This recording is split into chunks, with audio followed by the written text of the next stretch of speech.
সুপ্রিয় দর্শক শ্রোতা, আন্তর্জাতিক সংবাদে সবাইকে স্বাগত। প্রথমে থাকবে সংবাদ শিরোনাম, পরে বিস্তারিত। ইসরায়েলে ফের ক্ষেপণাস্ত্র হামলা, আতঙ্কে ইসরায়েল। আরো বিস্তারিত জানিয়ে দিব। ইরান সিরিয়া ইস্যুতে রাশিয়ার সঙ্গে গোপন আলোচনা ইসরায়েলের। ইসরায়েলে কাসাম কুদসের রকেট হামলা। আরো জানিয়ে দিব, ইসরায়েল এবং যুক্তরাষ্ট্রকে পরাজিত করেছে ইরান। ট্রাম্পের চূড়ান্ত প্রস্তাব পর্যালোচনা করেছে হামাস, নির্মূলে অঙ্গীকার ইসরায়েলের। আরো থাকছে, রাশিয়ায় আরো 30,000 সেনা পাঠাচ্ছে উত্তর কোরিয়া। ইরান আরো বিধ্বংস হয়ে উঠতে পারে আশঙ্কা মার্কিন বিশেষজ্ঞদের। এবং সর্বশেষে জানিয়ে দিব, ইরান কখনোই আত্মসমর্পণ করবে না, খামেনির হুঙ্কার। এতক্ষণ শুনছিলেন সংবাদ শিরোনাম, বিস্তারিত। তবে তার আগে অনুরোধ থাকবে, এই ভিডিওতে একটি লাইক দিন এবং কমেন্টস করে জানিয়ে দিন আপনি কোন জেলা থেকে বা কোথা থেকে আমাদের সাথে যুক্ত রয়েছেন। এবং সংবাদের সর্বশেষ গুরুত্বপূর্ণ আপডেট পেতে চ্যানেলটি সাবস্ক্রাইব করে আমাদের সঙ্গেই থাকুন। ধন্যবাদ। ইসরায়েলে ফের ভয়াবহ ক্ষেপণাস্ত্র হামলা, আতঙ্কে ইসরায়েল। ইসরায়েলের ভূখণ্ড লক্ষ্য করে ফের ক্ষেপণাস্ত্র হামলা চালিয়েছে ইয়েমেনের হুতিরা। এরপর ইরান সমর্থিত হুতি গোষ্ঠীর বিরুদ্ধে তীব্র প্রতিশোধ নেওয়ার প্রতিশ্রুতি দিয়েছেন ইসরায়েলি প্রতিরক্ষা মন্ত্রী ইসরায়েল কাটস। খবর রয়টার্সের। কাটস এক বিবৃতিতে বলেছেন, ইয়েমেনের ভাগ্য তেহরানের মতোই হবে। গত মাসে ইরান ইসরায়েলের 12 দিনের সংঘাতে ইরানের পারমাণবিক এবং সামরিক স্থাপনায় হামলার কথা উল্লেখ করে ওই কথা বলেন প্রতিরক্ষা মন্ত্রী। বিবৃতিতে আরো বলা হয়েছে, তেহরানের সাপের মাথা আঘাত করার পরে আমরা ইয়েমেনের হুতিকে আঘাত করব। যে কেউ ইসরায়েলের বিরুদ্ধে হাত বাড়াবে সে হাত কেটে ফেলা হবে। তবে হুতি গোষ্ঠীর একটি ক্ষেপণাস্ত্র প্রতিহত করার দাবি করেছে ইসরায়েল। এদিকে মঙ্গলবার রাতে প্রকাশিত এক বিবৃতিতে ইসরায়েলের ক্ষেপণাস্ত্র হামলা দায় স্বীকার করেছে হুতি গোষ্ঠী। হুতি সামরিক মুখপাত্র ইয়াইসারি বলেছেন, হুতি ইসরায়েলের বিমানবন্দর এবং অন্যান্য সংবেদনশীল লক্ষ্যবস্তুতে 4টি হামলা চালিয়েছে। এর আগে ইসরায়েলের উপর হামলা চালাতে থাকলে ইয়েমেনের হুতিদের বিরুদ্ধে নৌ এবং বিমান অবরোধের হুমকি দেয় তেল আবিব, যারা গাজার ফিলিস্তিনের সাথে সংগতি নিয়ে দীর্ঘদিনের থেকে ইসরায়েলের উপর হামলা অব্যাহত রেখেছে। অন্যদিকে যুক্তরাষ্ট্রের প্রেসিডেন্ট ডোনাল্ড ট্রাম্পের ইসরায়েলে নিয়োজিত রাষ্ট্রদূত মাইক হাকাবি এক্সে এক পোস্টে বলেছেন, আমরা ভেবেছিলাম আমরা ইসরায়েলের ক্ষেপণাস্ত্র হামলা বন্ধ করতে পেরেছি, কিন্তু হুতি আবার হামলা চালালো। মনে হচ্ছে B-2 বিমান ইয়েমেনের বিরুদ্ধে হবে। ইসরায়েলের সাথে ইরানের 12 দিনের সংঘাতে তেহরানের পারমাণবিক স্থাপনায় B-2 বোমারু বিমান হামলা করেছিল যুক্তরাষ্ট্র। ইরান সিরিয়া ইস্যুতে রাশিয়ার সঙ্গে গোপন আলোচনা ইসরায়েলের।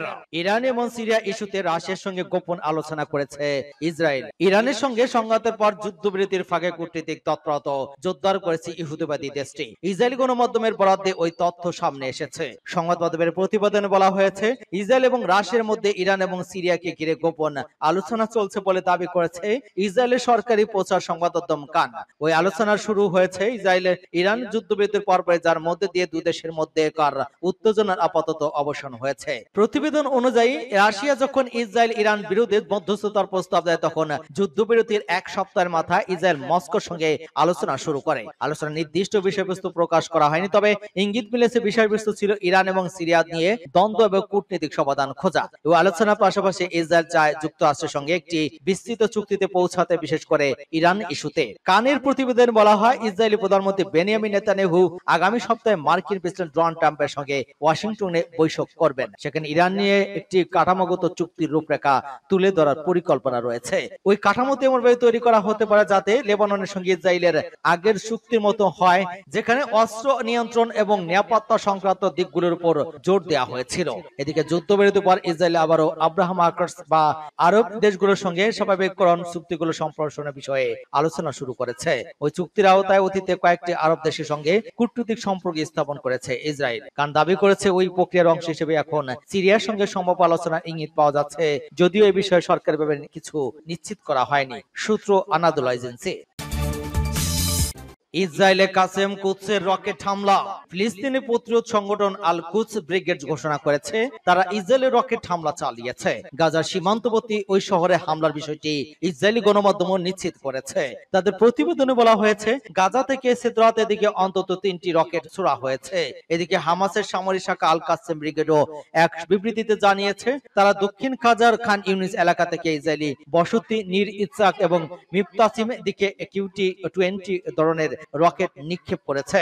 সেখানে ইসরায়েলি সামরিক যান মোতায়েন ছিল। আল কুদস ব্রিগেড আরো জানায়, গাজা শহরের সুতাইজের হুদা স্কয়ার এলাকায় তারা একটি সম্মিলিত হামলা চালিয়েছে। প্রথমে তারা একটি মাইন বিল্ড বিস্ফোরণের মাধ্যমে ইসরায়েলি সামরিক যান লক্ষ্য করে আঘাত হানে। এরপর সেনারা আশেপাশে করে আশ্রয় নিলে তাদের উপরে গাইডেড ক্ষেপণাস্ত্র এবং অ্যান্টি ফর্টিফিকেশন টিবিসি শেল নিক্ষেপ করা হয়। পরে ঘনিষ্ঠ সংঘর্ষে লিপ্ত হওয়া হালকা এবং মাঝারি অস্ত্র দিয়ে ইসরায়েলি সেনাদের উপর হামলা চালানো হয়।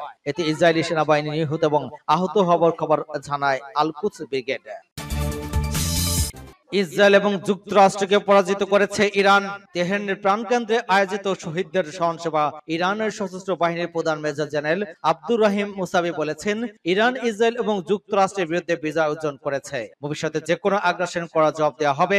মেজর জেনারেল মুসাবি বলেছেন, সুস্পষ্ট এবং গোপন সমস্ত প্রমাণ দেখাচ্ছে যে ইসরায়েল লজ্জাজনক পরাজয়ের মুখে পড়েছে। তিনি আরো জানান, ইরানের শত্রুদের প্রকৃত লক্ষ্য ছিল ইসলামী প্রজাতন্ত্রের কাঠামো দুর্বল করা এবং দেশটিতে খণ্ডিত করা, যেখানে পারমাণবিক ছিল কেবল একটি অজুহাত মাত্র। তিনি উল্লেখ করেছেন, ইরানি জনগণ এবং সশস্ত্র বাহিনীর দৃঢ়তা এবং ঐক্যের কারণে ইসরায়েল এই যুক্তরাষ্ট্র পরাজিত হয়েছে। মুসাবি আরো দাবি করেন, ইসরায়েল পুনর্গঠনের অজুহাতে যুদ্ধবিরতির আহ্বান জানাতে বাধ্য হয়েছে। তারা আশা করছে ভবিষ্যতে আবারও কোনো পদক্ষেপ নিতে পারবে, কিন্তু আমরা হুঁশিয়ার করে দিচ্ছি, আরেকটু ভুল করলে তারা ভয়াবহ প্রতিশোধের মুখোমুখি হবে। ইরানি সেনাপ্রধান বলেছেন, যদি যুদ্ধ দীর্ঘায়িত হয়, নতুন ধাপে প্রবেশ করে ইসরায়েল, তখন এমন একটি সব ইরানি সামরিক শক্তির মুখোমুখি হবে যা এখনো ব্যবহৃত হয়নি। তিনি আরো বলেন, প্রেস এবং ইসরায়েলি জনগণের প্রতি সমর্থন ইরানের মৌলিক নীতি। ইরান তার নীতির পক্ষে কখনো আপোষ করবে না। ওই বক্তব্যের সঙ্গে সুর মিলিয়ে ইরানের সর্বোচ্চ নেতার জ্যেষ্ঠ উপদেষ্টা আলী লারজানিও বলেছেন, ইসরায়েল এবং যুক্তরাষ্ট্র ইরানকে ভুলভাবে মূল্যায়ন করেছিল। তাদের মূল পরিকল্পনা ছিল ৫-৬ দিনের মধ্যে ইরানকে সরকারকে উৎখাত করা এবং জনগণকে আত্মসমরের মধ্যে বাধ্য করা। ট্রাম্পের চূড়ান্ত প্রস্তাব পর্যালোচনা করেছে হামাস। নির্মূল অঙ্গীকার ইসরায়েলের। মার্কিন প্রেসিডেন্ট ডোনাল্ড ট্রাম্পের চূড়ান্ত যুদ্ধবিরতি প্রস্তাব পর্যালোচনা করেছে ফিলিস্তিনি গোষ্ঠী হামাস। তবে গাজা থেকে ইসরায়েলে সেনাদের সম্পূর্ণ প্রত্যাহার ছাড়া কোনো চুক্তি শেষ হবে না, এমন অবস্থানে এখনো অনড় তারা। অন্যদিকে ইসরায়েলের প্রধানমন্ত্রী নেতানিয়াহু জানিয়েছেন, হামাসকে একেবারে নির্মূল করা হবে। ব্রিটিশ বার্তা সংস্থা রয়টার্স এ খবর জানিয়েছে। মঙ্গলবার ট্রাম্প দাবি করেন, ইসরায়েল ৬০ দিনের যুদ্ধবিরতির জন্য প্রয়োজনীয় শর্তসমূহ মেনে নিয়েছে। তিনি একে দীর্ঘ এবং ফলপ্রসূ আলোচনার ফল হিসেবে অভিহিত করেছেন।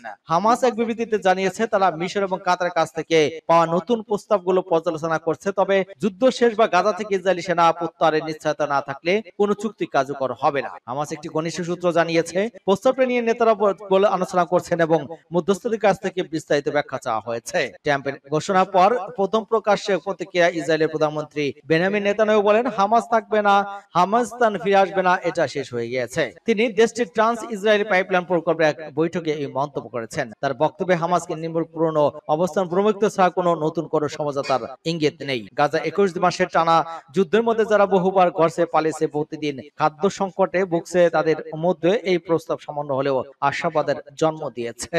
গাজা শহরের বাসিন্দা কামাল বলেন, যদি ওই যুদ্ধবিরতি অন্তত ২ মাসের জন্য হলেও ১০০০ প্রাণ বাঁচবে। তবে অনেকের সত্য। খান ইউনিসের বাসিন্দা আদনান আল আসার বলেন, ট্রাম্প এবং আগের চেয়েও বলেছে চুক্তি হচ্ছে, কিন্তু হয়নি। ইরান ইসরায়েল যুদ্ধ বন্ধে তিনি সিরিয়াস ছিলেন। আমরা চাই এবারও তিনি সিরিয়াস হবেন।